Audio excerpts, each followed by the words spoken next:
السلام عليكم ورحمة الله. أنا آلاء العش، والنهاردة إن شاء الله هننضف مع بعض البوتاجاز. و كل واحد طبعا ليه ظروفه، وكل واحد وليه حياته، وكل واحد وليه صحته وجهده. ف انه يوصل للحالة دي فده اكيد يعني مش بيحصل دايما، ولكن احيانا بنبقى يعني اللي هو بنقعد نأجل كده حاجات معينة علشان عندنا اولويات تانية، زي مثلا نظافة المكان اللي احنا قاعدين فيه، يعني حاجات خاصة بولادنا وهكذا، او صحتنا طبعا. فالمهم ان احنا دلوقتي بوتاجاز وصل للحالة دي. فاول حاجة واهم حاجة الجلافز. ومحدش يقول لي لا اصل الجلافز غاليه، اصل لا، ايديكي هتبوظ، صحتك هتضيع. في الجلافز كانت فتح الله منزله البراند ده، روز جاردن ده من تصنيع فتح الله اصلا. بصوا ده ب 12 جنيه، يعني في فيليدا بقى والبراندز التانية دي بتعدي مثلا 40 و50، لا ده ب 12 اهو. يعني انت لو استخدمتيه مرتين ورميتيه يعني خلاص مش هيكلفك حاجه. واوريدي احنا يعني اللي عنده غساله اطباق فما بيغسلش مواعين كتير، فانت مش هتحتاجيه الا في التنظيف العميق. والتنظيف العميق ده مش بيبقى كل يوم، ممكن مره في الشهر، مرتين في الشهر، وبقيه الشهر انت بتعملي تنظيف دوري مثلا بفرشه مثلا زي دي.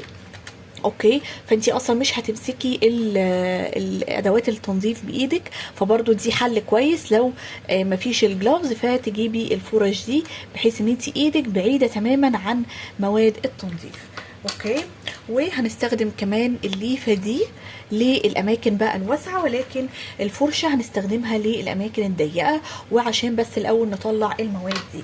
فاول حاجه انا هلبس الجلافز علشان المشاكل بقى اللي بتحصل في الايد كلها، والاكزيما ومش بس الجفاف وشكل الايد، وطبعا ده مهم وكل حاجه، بس يعني في مشاكل صحيه بتحصل. اوكي، وده وعي يعني يمكن بقى عندي مؤخرا انه لا، يعني لا، هصرف في الحاجه اللي تحافظ على صحتي، هصرف على المكملات، هصرف على الفيتامينز والمالتي مينرالز اللي هي المعادن، يعني اللي هي مش موجودة في أكلنا خالص. يعني ممكن الفيتامينز ناخدها من الأكل، فيتامين سي، الحاجات اللي هي فيتامين كي، الحاجات اللي هي فيتامينز ممكن ناخدها من الأكل، ولكن مش بتبقى بنسبة كبيرة، بس اتس اوكي، يعني ممكن نعوضها بالأكل. ولكن المينرالز اللي هي المعادن دي اوريدي أصلا التربة ما بقاش فيها معادن، فانتي الأكل مش هيوصلك فيه معادن أصلا، فلازم ناخد مالتي مينرالز. خدوا كده من الصيدلية أو من الناس اللي بتستورد مثلا فيتامينز من بره وكده، قولوا لهم احنا عايزين مالتي مينرالز، او لو في مثلا حاجه مالتي فيتامينز ومينرالز مع بعض فهتكون ممتازه جدا. حوشي لها، هتدخلي لها جمعيه، هاتي علبه مثلا 400 500 600 جنيه، اتس اوكي، هيبقى فيها مثلا 100 تابلت او 120 تابلت، هيقعد معاكي لو تاخدي واحده في اليوم هيقعد معاكي على الاقل 3-4 شهور.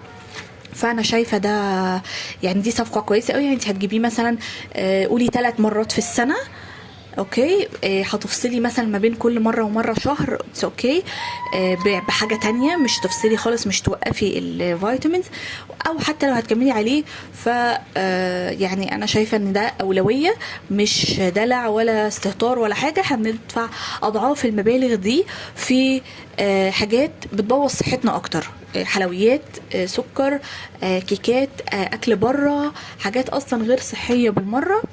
فالافضل ان احنا نستثمر في صحتنا، دي اهم حاجه. يلا بينا نبدا على طول. اول حاجه انا هستخدمها طبعا سيترس عشان ينجز معايا.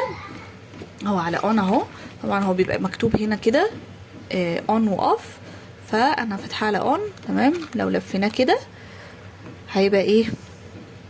على اوف كده اهو، كده على اوف، كده على اون. خلاص.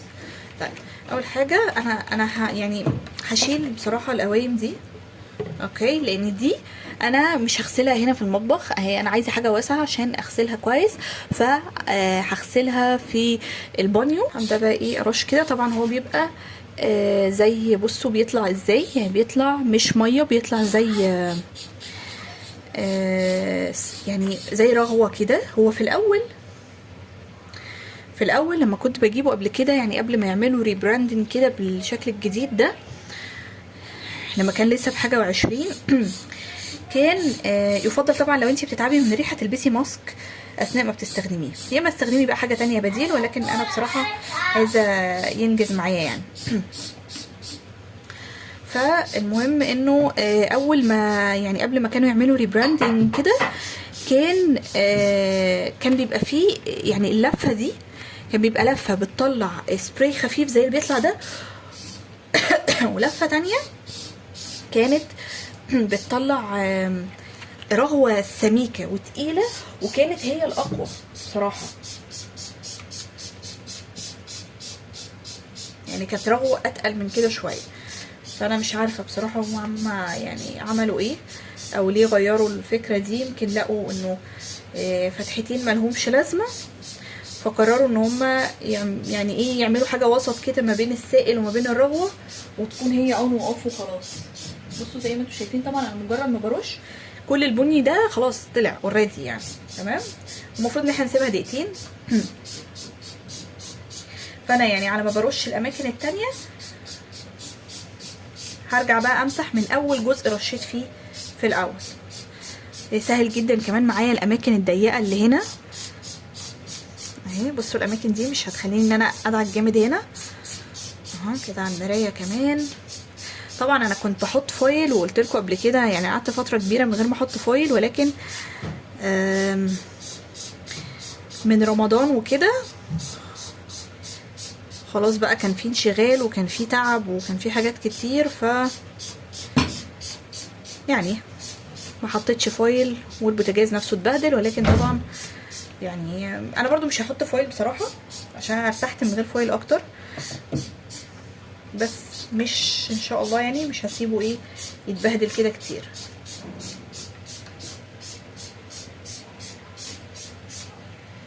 كده انا رشيت كله اهو. هبدا بقى ادعك في الجزء اول جزء انا رشيت فيه تمام. زي ما انتم شايفين بصوا البني كله خلاص طلع اوريدي اهو، فمش هيحتاج دعك قوي مني طبعا. هو ما يفضلش ان السترس ده نستخدمه كتير، بس انا دلوقتي عشان زي ما قلت لكم عايزه انجز. بصوا العين نعمت ازاي وريحته كمان نفاذه قوي يعني يفضل تلبسي ماسك وانتي بتستخدميه كده. اعملها كده بالمره تمام. اروح ايه شطفاها هنا.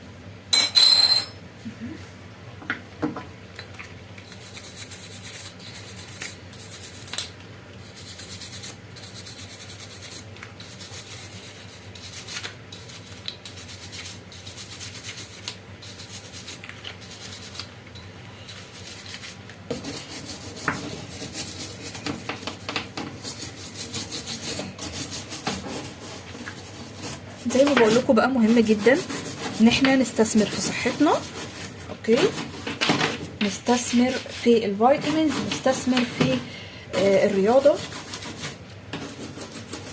لانه صحه الست اوريدي بتقع بسرعه. يعني خاصه لو صحه الست بتقع بسرعه جدا جدا جدا. يعني الحمل اوريدي خلاص بيدمرها يعني.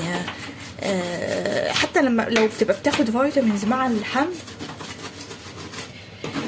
طبعا بيحافظ كتير يعني على اللي عندها، ولكن مع الرضاعه كمان وكده فكل ده بيوقع من صحه الام جدا. فلو ما استمرتيش طول حياتك انك تحافظي على صحتك، مش تحافظي على صحتك بان احنا نقعد في السرير، على فكره ده مش بيحافظ على الصحه خالص، بالعكس القعده في السرير بتتعب اكتر، بتجيب امراض اكتر. ولكن بانك تاخدي الحاجات اللي تعوض اللي بتفقديه، تاخدي فيتامينز، تاخدي مينرالز، تهتمي باكل صحي، تبعدي عن السكر لانه بيزود الالتهابات في الجسم وماده جاذبه للسرطانات، ويعني مشاكله كتيره كتيره جدا جدا. يعني اعملوا سيرش كده عن المسببات اللي بيعملها السكر تمام. بس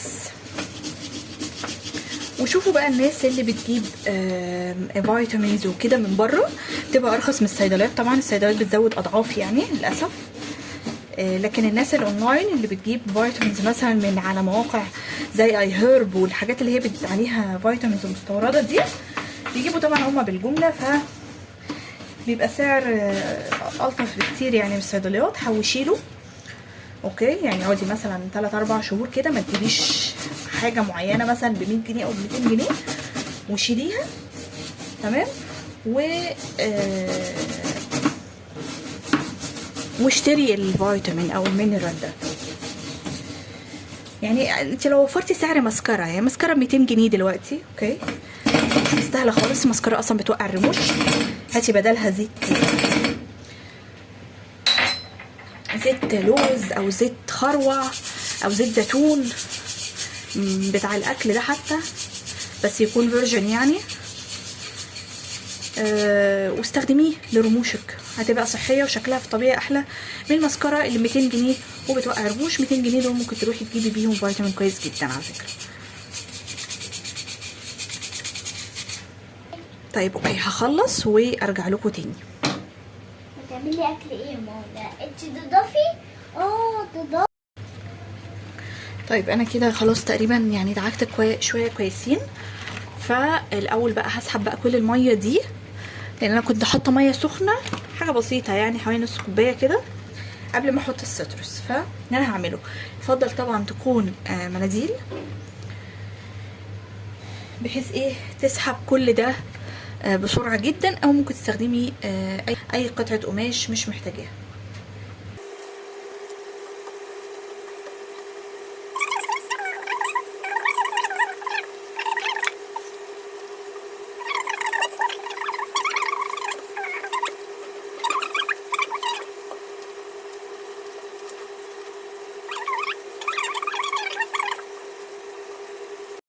هنا بدأت ان انا اجيب بقى صابون مواعين، اي صابون عندك سائل، فيري، فيبا، اي حاجة، بريل، ومتخفف كده شوية. وبدأت بقى ادعك بالليفة العادية. الجزء بتاع الليفة دي خشن ان هو ينظف، لكن مش خشن لدرجة ان هو يجرح زي السلك.